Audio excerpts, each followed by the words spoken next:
sa loob ng Malacanang. Tinanggap na ng Malacanang o ni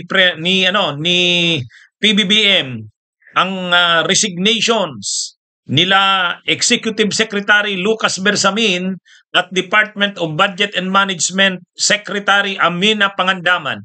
Yung nakikita niyo po diyan sa picture, sila yan. Si Executive Secretary Lucas Bersamin yung nasa kaliwa at yung sa kanan naman si DBM, Department of Budget and Management Secretary Amina Pangandaman. Nag-resign ba sila o sinibak? Ay, mga kabunyog, mga kababayan, dinadaan na lang yan sa mga courtesy resignations. Kunwari, nagre-resign. Pero, alam na nilang sisibakin sila. Matagal na ito.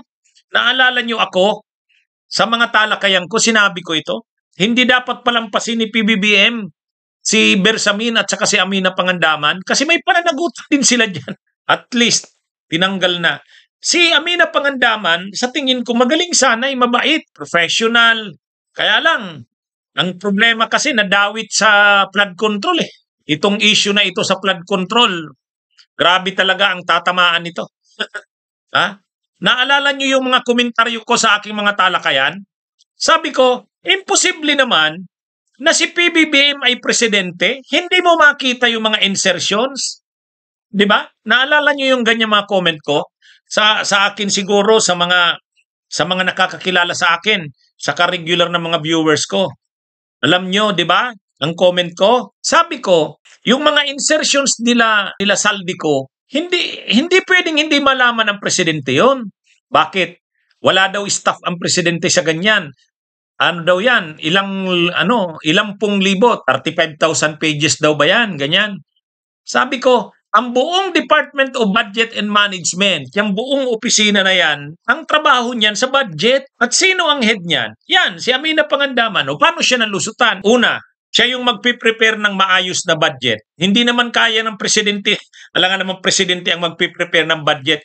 Sa ngalan ng presidente, DBM ang nagpiprepare ng budget. Bakit nasingitan yung budget na yon kung hindi pumutok yung mga anomalya sa flood control? Lusot din sana na naman, 'di ba? Ang daming binawas sa budget ng DPWH ngayong taon. Ang sinubmit ng Department of Budget and Management na budget ng DPWH, parang 800 billion.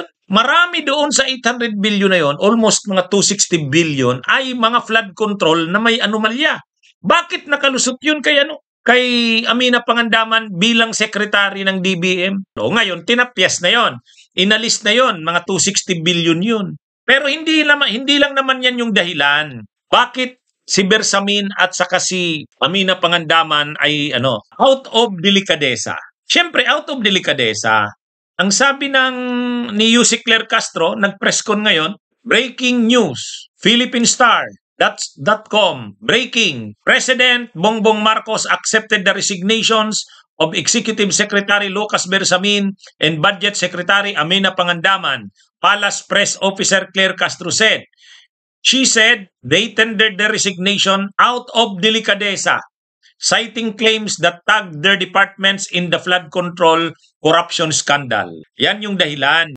Nadawit yung kanilang mga departamento sa anomalya sa flood control. Ay yung mga pag-tender ng resignation, ano lang yon? Pinadaan lang sa mga resignation. Pero, talaga namang sisibakin na. Paano sila sa mga hindi nakasubaybay nito? Ganito yan. Ano ang involvement ni Pangandaman at saka ni Bersamin? Ganito mga kabunyog, mga kababayan. Si dating DPWH Undersecretary Roberto Bernardo, pag-appear niya sa Senado noong Senate Blue Ribbon, noong September 25, 2025, dinawit niya si Bersamin. Ano ang sabi ni Bernardo? Mayroon sa kanyang kumausap na si Undersecretary Ulaybar. Si Undersecretary Ulaybar lumapit sa kanya, sinabi sa kanya na siya ay napag-utusan ng Office of the Executive Secretary. Ano ang sabi sa kanya ni Yusek Ulaybar? Mayroong 2.8 billion pesos na pondo na available. Gawan daw ni Yusek Bernardo ng mga lista ng mga projects kung saan pwede. Basta, ang Ang kickback ng Office of the Executive Secretary ay 15%. Yun ang usapan. Yun ang usapan. Ngayon, ang ginawa naman ni DPWH Yusek Bernardo, nag-prepare siya ng lista. Binigay niya dun kay Yusek Olaybar. Si Yusek Olaybar naman, inasikaso na yon. Automatic. Hindi man lang tumagal, nag-release ang Department of Budget and Management ng SARO. Sa mga kontraktor, mga kabunyog, mga kababayan, pag sinabing SARO, ibig sabihin mayroon ng pondo. Ganun kabilis.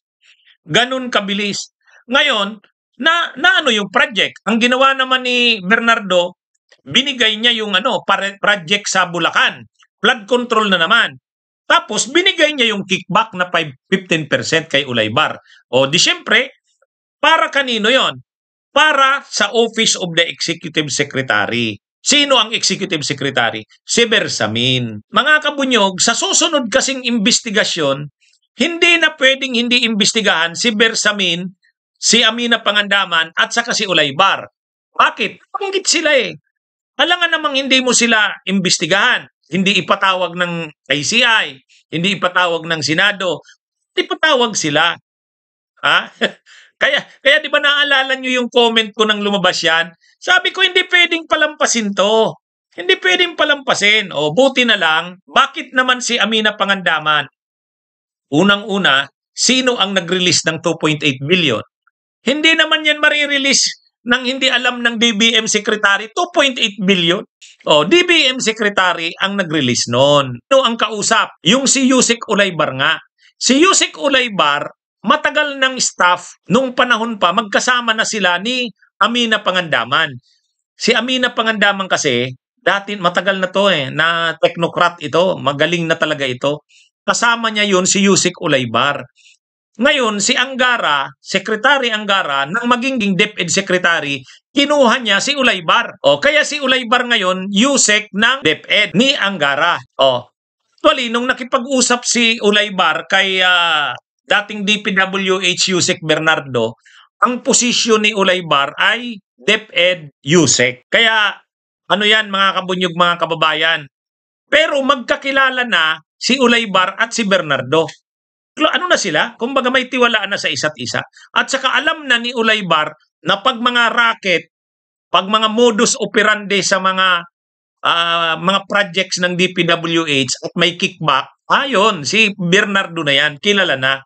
Kaya nga, ang ginawa ni Olaybar nang malaman niyang mayroong 2.8 billion galing sa Office of the Executive Secretary, ang ginawa niya, kinausap niya kaagad si Bernardo. So nag-usap si Olaybar, si Yusek Olaybar, si Bernardo.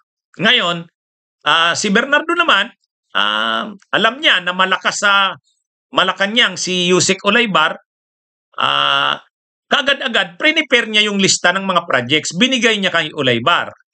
Ngayon, nang magawa na yung list ng mga projects, pinunduhan na ngayon. Sino ang nagpundo? DBM. Alam niyo kung saan galing yung 2.8 billion? Anong pundo ang pinanggalingan?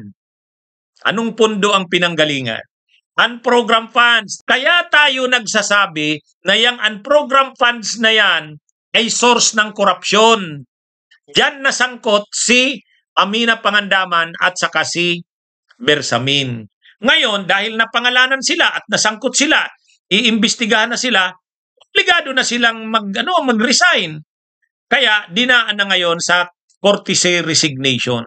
Breaking, President Bongbong Marcos accepted the resignations of Executive Secretary Lucas Bersamin and Budget Secretary Amina Pangandaman. Palace Press Secretary Claire Castro said. She said they tendered their resignation out of delicadeza, citing claims that tagged their departments in the flood control corruption scandal. Okay? Mga kabunyog, mga kababayan, magandang araw sa inyong lahat. Mabuhay po tayo. Bunyog, halikan na kasama ka. Bunyog, kapag buklod ay may pag-asa. Luzon, Visayas, Mindanao, isa ang pananaw. Sa bagong Pilipinas ang bunyog isisigaw.